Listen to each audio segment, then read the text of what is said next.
Thanks, Tony. The top-ranked Florida softball team opens its first homestand of the season this weekend. That's right. The Gators are looking to keep their momentum going after a strong weekend. WUFT's George Perez joins us now. Ladies, our own Nico Tan is at KDC Scholl-Presley Stadium with a live look in. Sports is next.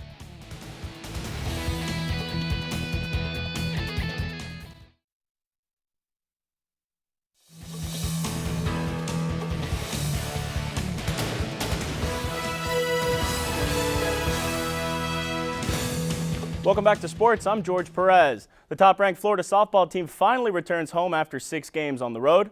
The defending national champs host NC State and Iowa this weekend.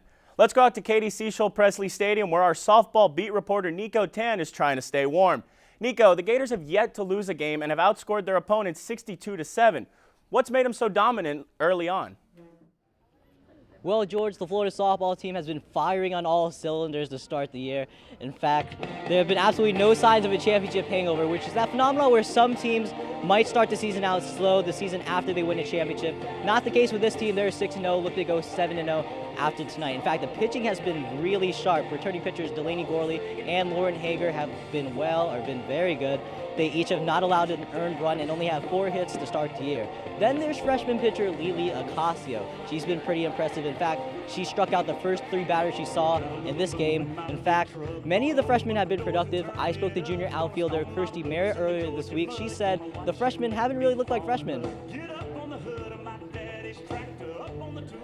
Didn't seem nervous at all. I know that Lily, she was talking about like, I'm so nervous right now, but she didn't let it show. She pitched a great game against Michigan, and Nicole did great too.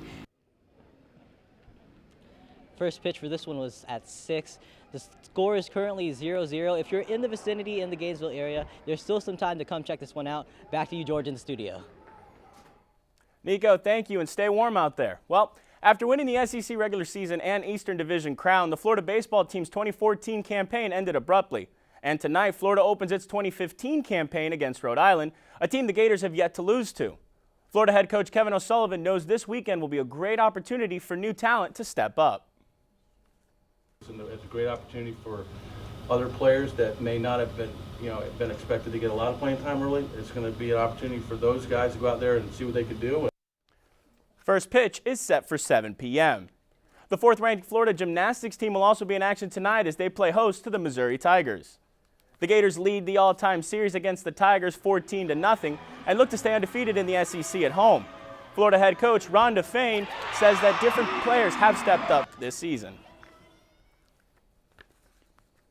It's not just one person, but it's something different for each lineup. And so that's been hard, but at the same time, I really think that it's going to be beneficial for us in the long run because it's giving a lot of athletes not only experience, but it's also giving them confidence.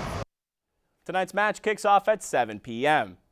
When the Florida men's basketball team lost to Ole Miss by 1 point in Oxford, Gators fans expected a strong showing in the team's rematch against the Rebels. Well, things don't always go as planned. The Gators struggled to pull away from the Rebels, surrendering 5 unanswered points in the last 3 minutes of the game. Florida's woes didn't get any better as a last-second 3-pointer by Stephon Moody put the Rebels ahead late and sealed the season sweep for Ole Miss 62-61. We had a couple possessions where we could have maybe executed a little bit better, been a little bit more sounder. We got, I think, caught standing around hoping somebody was going to make a play. I think instead of trying to utilize each other. The Gators will try to end their 3-game skid on Saturday when they travel to College Station to take on Texas A&M. That's going to do it for sports. One last look at the weather after the break.